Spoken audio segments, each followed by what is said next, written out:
Hey, what's up, everybody? True Boxing here. Thank you for coming back to get hit with the truth. So today we are doing the What's Next on Joseph Parker, the former WBO heavyweight champion of the world, following his career best victory and upset 12-round unanimous decision over Deontay Wilder, the former longtime WBC heavyweight champ, as they fought on the Day of Reckoning Supercard that took place on the Zone pay-per-view on December 23rd. Now, before we get into that, if you could smash the like button, leave a comment, subscribe to the channel, I really do appreciate any and all support that I can get as I continue to build my channel here. So, for Parker, this was a huge win for him. It really was. You know, he had suffered that loss to Joe Joyce, and a few years ago he had lost to, what was his name? The other heavyweight, Dillian White. Razor close decision, and then prior to that had lost the decision to Anthony Joshua in 2018. So he really hadn't won a major fight since those three losses that he suffered, but especially the Joe Joyce loss. He was knocked out and he got soundly beaten by Joe Joyce. So heading into this fight, he was really a big time underdog. Nobody was really giving him a chance. But you know, I did say in my breakdown video that if he fought the perfect fight, he could beat Deontay Wilder. And he did just that. He avoided Wilder's power and really did a good job of lowering his head, stepping in. When Wilder would step in, he would step in and put his head down, and Wilder wouldn't be able to connect on those big bombs that he throws. So very, very good performance by Parker as he throws himself right back into top 10 with that victory over Wilder. So now the big question is, what's next for Joseph Parker? Let's take a run through the top 10 and see what could be happening for the former champ. So we start with at the top, Tyson Fury. Not likely to happen. They're friends, but I think they would fight each other. But Fury is locked in for probably 2 fights with Alexander Usyk, win or lose. So I don't see Fury, you know, even if he were to get his ass whipped against Parker, against Usyk and not want a rematch, I don't see him fighting Joseph Parker after that, so I'm going to say no. Then there's Alexander Usyk, the unified world champion. I'm not seeing that one either. Even if he got his ass whipped against Tyson Fury and didn't want a rematch, I think he'd probably take the rest of the year off, so I'm not seeing a showdown with Parker. Then there's a potential rematch with Anthony Joshua. Joshua, the former unified champ, he beat Parker back in 2018 when they attempted to unify belts against each other. It wasn't a great fight, but, you know, and he didn't get blown out, but he fought hard and dropped a clear decision. But Joshua has the ability, you know, to fight him because he was supposed to fight Deontay Wilder, and Parker ruined that. So now, would Joshua entertain a rematch with Parker? I think he might, but I don't think that's the best opportunity for Joshua right now. But it might be the safest one. He might think, hey, I'll fight Parker again, leave no doubt, and keep it safe ahead of a potential showdown with Tyson Fury later on. So I do think it's a possibility. Then there's Filip Hrgović, the undefeated IBF mandatory challenger. This one is very possible, and I'll tell you why. The IBF title's likely going vacant after the Fury-Usyk first fight because they're probably going to have a rematch. The IBF has already said if a rematch happens between the two, they are going to strip the champion, and Filip Hrgović is going to get his long-awaited world title shot.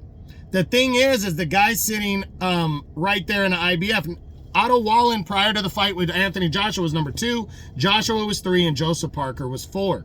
Now Otto Wallin's going to drop out of the mix. Anthony Joshua, depending on what he decides to do, if he doesn't decide to fight Hrgović or Parker in a rematch, he decides to go another road, you could see Joseph Parker sliding in and fighting for the vacant title against Hrgović. So I do think it's possible. Then there's, who would be next? Zhilei Zhang.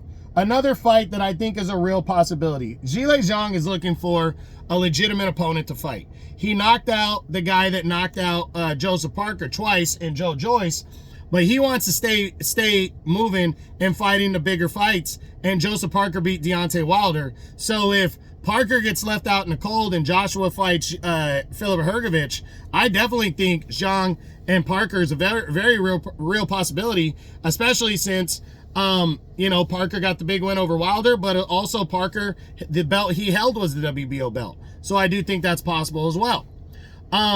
Then there's Joe Joyce, a rematch with him. I'm sure Parker would want a rematch, but I don't know if he wants to ruin where he's at now by taking a rematch with Joyce. But then again, maybe he would, because Joyce is coming off back-to-back knockout losses. Maybe it's a prime time to fight Joyce, because Joyce might be shot right now. He might be mentally unfit to get back in the ring against the top-tier guy. But I think Parker stays away from this fight. That's just my opinion. Then there's Daniel Dubois. Another fight that I think has real possibility. Both guys have been in the ring with Joe Joyce. Both got knocked out against Joe Joyce.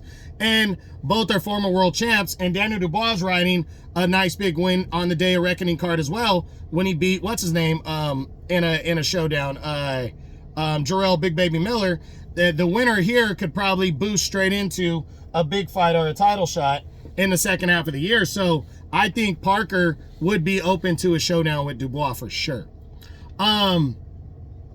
Following that would be a rematch with Deontay Wilder. I mean, if he had nothing else to do and Wilder really wanted a rematch, he could probably get it. But I'm going to lean towards less likely that Wilder wants that fight right now. But he might. You never know. He might. And then there's Ajit Caballel, who's sitting there at the back of my top 10. I think Parker's on the win over Wilder put him on a different level than Caballel. It'd be a fight that maybe he'd be open to, but he probably wouldn't take, just because Caballel's not as big of a name. It might not be a final eliminator. It might, but it might not. So I'm leaning towards he probably doesn't take that fight.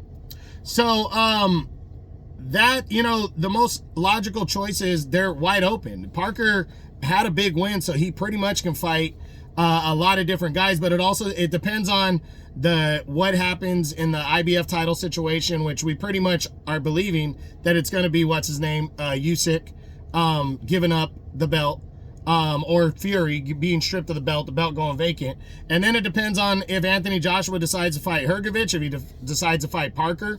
But I do believe at the very least Parker's going to get a good solid ass fight next. Maybe Zhilei Zhang, maybe Daniel Dubois. I do believe he's going to get a good name opponent next, and I'm looking forward to seeing what happens. So that's it. That's what I got. That's my what's next on the former WBO heavyweight champion of the world, Joseph Parker, following the